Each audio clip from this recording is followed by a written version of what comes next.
பெரியவர்களே, தாய்மார்களே, ஜோதிட ஆர்வலர்களே அனைவருக்கும் வணக்கம். உங்கள் முனைவர் TSR ராமகிருஷ்ணன் பேசுகின்றேன். இன்னைக்கு நம்ம வைகுண்ட ஏகாதசியினுடைய முக்கியத்துவம், பலன்கள் பற்றி தெரிந்து கொள்ளலாம்.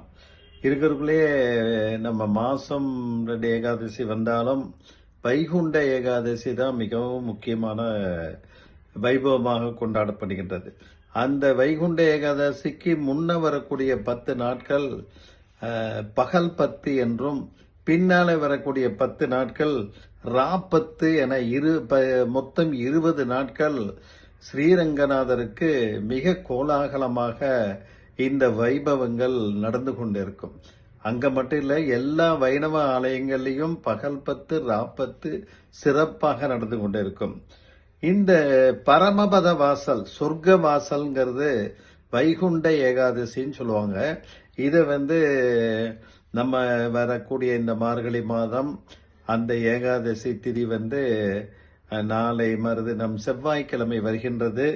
இங்க என்ன அந்த சொர்க்கவாசல் எப்படி உருவானது, அந்த சொர்க்கவாசல் பலன்கள் எப்படி கிட்டுங்கிறத நம்ம தெரிஞ்சுக்கலாம்.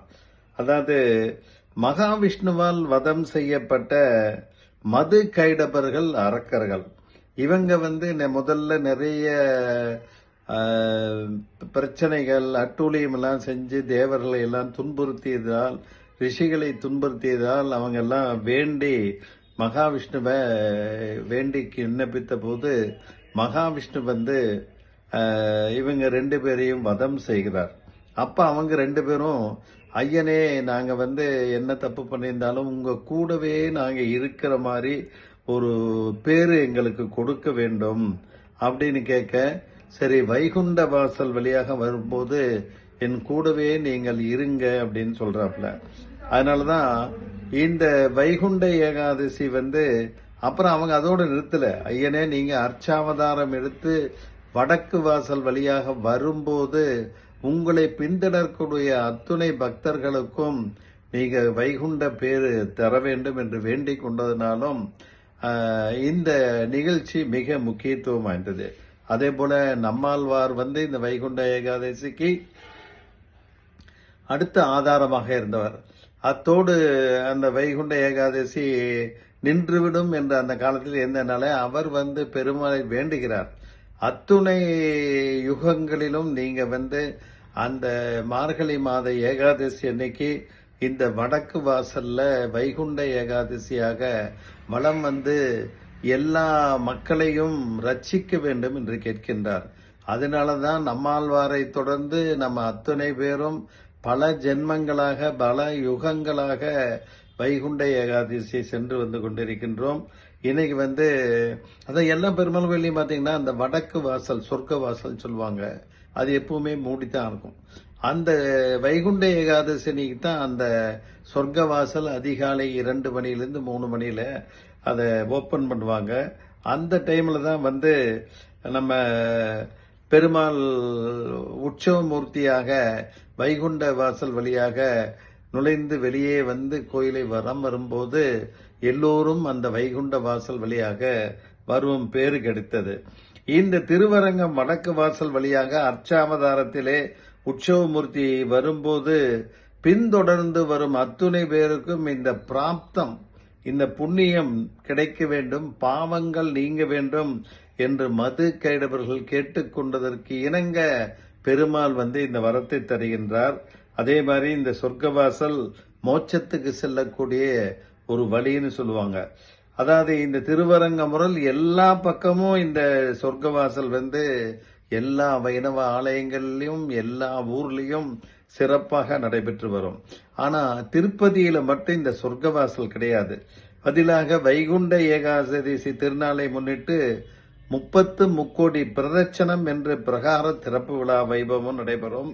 அங்க திருப்பதி கோயில முதல் பிரகாரத்தை சம்பங்கி பிரகாரம்பாங்க, 2ஆம் பிரகாரத்தை விமான பிரதட்சணம்பாங்க, மேலும் முக்கோடி பிரதட்சணம் என்று மற்றொரு பிரகாரம் உண்டு. இந்த பிரகாரம் வருடத்துல 3 நாட்கள் மட்டும்தான் திறந்திருக்கும். மார்கழி மாத வைகுண்ட ஏகாதசிக்கு முதல் நாள் தசமி, ஏகாதசி, அடுத்த நாள் துவாதசி என 3 நாட்களும் இது திறந்திருக்கும். இந்த இதான் முப்பத்து முக்கோடி பிரதட்சணம் சொர்க்கவாசலுக்கு சமம் ஆங்க. குடந்தை சாரங்கபாணி திருக்கோயில், செஞ்சி அருகில் உள்ள சிங்கவரம் ரங்கநாதர் ஆலயம், காஞ்சி வைகுண்ட பெருமாள் ஆலயம், திருக்கண்ணபுரம் சௌரிராஜ பெருமாள் கோவில் ஆலயம், திருச்சி அருகே உள்ள திருவெள்ளாரை புண்டரீகாட்ச பெருமாள் கோவில் தலங்கள்ல சொர்க்கவாசல் கிடையாது. இந்த கோயில்களே வைகுண்டமாக திகழ்ந்து கொண்டிருக்கிறதாக ஐதீகங்கள். அதே மாதிரி குருவாயூர்ல பாத்தீங்கன்னா அந்த விருச்சிக ஏகாதசி சிறப்பாக கொண்டாடப்படும். குருவாயூர் கோயிலில் இந்த விழாவை 18 நாட்கள் சிறப்பாக கொண்டாடுவார்கள். இதையொட்டி தீப ஸ்தம்பங்களில் விளக்குகள் ஏற்றப்படுவதால் கோயில்கள் தீப அலங்காரத்தோடு சொர்க்கலோகம் போல காட்சியளிக்கும். வைகுண்ட ஏகாதசி இன்னைக்கு காலையில 3 மணி முதல் மறுநாள் துவாதசி வரைக்கும் கோயில் திறந்தே இருக்கும். வழக்கமா அந்த 11 மணிக்கு நடை அடைச்சு விடிய காலமே 3 மணிக்கு திறப்புவாங்க. அந்த வைகுண்ட ஏகாதசி அன்னைக்கு மட்டும் நான் ஸ்டாப் 24 மணி நேரம் குருவாயூர் கோயில் திறந்திருக்கும். புதுக்கோட்டையிலிருந்து 17 கிலோமீட்டர் தொலைவில் உள்ள திருமையம்ங்கிற ஊர்லயும் ஸ்ரீரங்கம் ரங்கநாதரை விட பெரிய திருவுருவுல பள்ளி கொண்ட பெருமாள் பள்ளி கொண்டிருக்கின்றார். சன்னதி வாயிலிருந்து பெருமாளின் முழு வாயிலையும் கோயில் என்ட்ரன்ஸ்லேருந்தே பார்க்க முடியும். அதனால இங்க தரிசிக்க வசதியாக 2 சாளரங்கள் இருக்கின்றன. ஒரு சாளரம் வழியாக இவருடைய திருமுகத்தை தரிசிக்கலாம், மற்றொரு சாளரம் வழியாக திருவடியை தரிசிக்கலாம். இந்த தலத்திலையும் ஏகாதசி ஒட்டி வரும் பரணி நட்சத்திரத்துல திருநாளன்று சொர்க்கவாசல் திறக்கப்படும். சில நேரம் ஏகாதசி திதியுடன் பரணி நட்சத்திரமும் சேர்த்து வந்தால் அன்னைக்கே பரமபத வாசல் திறக்கப்படும் சொல்லுவாங்க. வைகுண்டத்திற்கு நிகரான தலங்கள் பாத்தீங்கன்னா திருவிண்ணகரம், உப்புளியப்பன் கோவில், காளிச்சீராம விண்ணகரம், சீர்காழி தாடாளன் கோயில், சீர்காழிக்கு அருகேயுள்ள விண்ணகரம், வைகுந்த விண்ணகரம், இரண்டுமே திருநாங்கூர்னு சொல்லுவாங்க. இதெல்லாம் காஞ்சி வைகுண்ட பெருமாள். இதெல்லாம் நம்ம வைகுண்ட ஏகாதசிக்கு சிறப்பான ஒரு ஸ்தலமாக இருக்கின்றது. சிவபெருமான் இந்த வைகுண்ட ஏகாதசி விரதத்தினுடைய சிறப்பை பார்வதி தேவிக்கு எடுத்து கூறியுள்ளார். 14 புராணங்களும் இதை கூறுகின்றன. மார்கழி மாதம் ஏகாதசி அதனாலதான் மிக பிரபலமாக இருக்கின்றது. திருமங்கை ஆழ்வார் மார்கழி மாதத்தில் வரும் ஏகாதசியை வைகுண்ட ஏகாதசின்னு உற்சவமாக ஏற்பாடு செய்தார். ஏகாதசின்னா 11ஆம் நாள். நம்ம ஞானேந்திரியங்கள் 5, கர்மேந்திரியங்கள் 5, மனம் 1 ஆக இந்த 11ஐயும் பெருமாளுடன் ஐக்கியப்படுத்தி தியானம் செய்து இருப்பதே ஏகாதசி விரதமாகும். இந்த சொர்க்கவாசல் போயிட்டு வர்றதுனால செல்வ வளம் பெருகும், நம்மளுக்கு பாவங்கள் தொலையும். ஆக இவ்வளவு சிறப்பு வாய்ந்த இந்த சொர்க்கவாசல் ஏகாதசி எப்படி உருவாச்சுன்னு தெரிஞ்சுக்கங்க. ஏகாதசி பாத்தீங்கன்னா சந்திரவதி என்ற நகரத்தில் முரண்கிற அரக்கனும் அவனுடைய மகன் மருவாசுரனும் தேவர்களை துன்புறுத்தி வந்தார்கள். தேவர்கள் அதனால பெருமாளிடம் எடுத்து துன்பங்களை கூற மகாவிஷ்ணு அந்த அசுரருடன் போர் புரிகின்றார். இந்த போர் பல வருஷம் நடக்குது.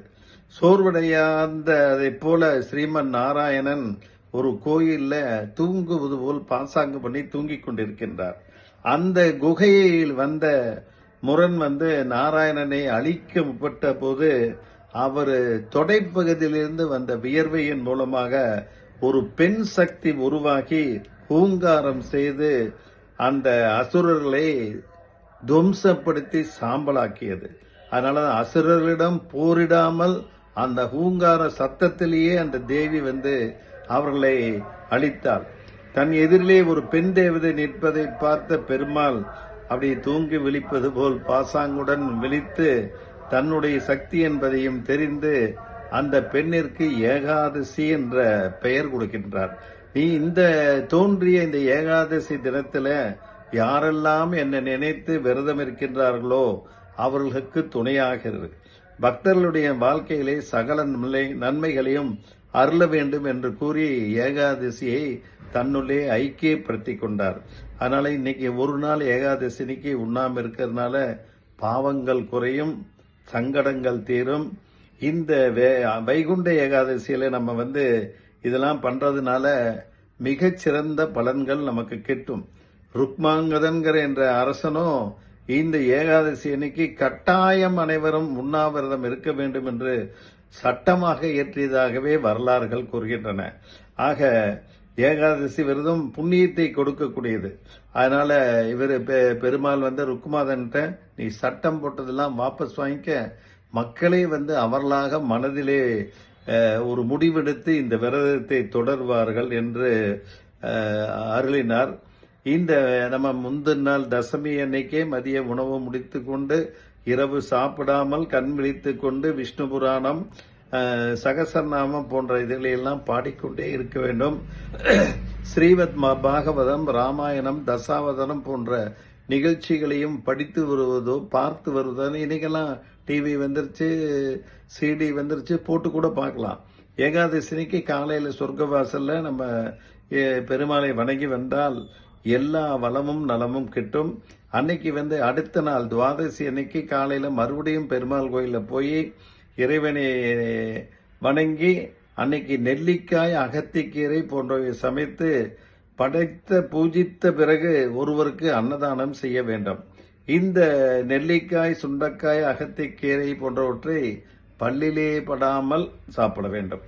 உணவருந்த முன் பரமாத்மாவினுடைய பெயர் கூறி நாமத்தை கூறி அவர் புகழ் பாட வேண்டும்.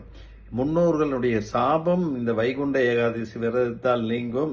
அதனால இந்த வைகுண்ட ஏகாதசியிலே அனைவரும் சொர்க்கவாசல் சென்று ஸ்ரீமன் நாராயணனை கும்பிட்டு வணங்கி அந்த விரதம் இருந்து நோன்பு இருந்து எல்லா வளமும் நலமும் பெற வேண்டும் என்று கேட்டுக்கொண்டு நிறைவு செய்கின்றேன். நன்றி, வணக்கம்.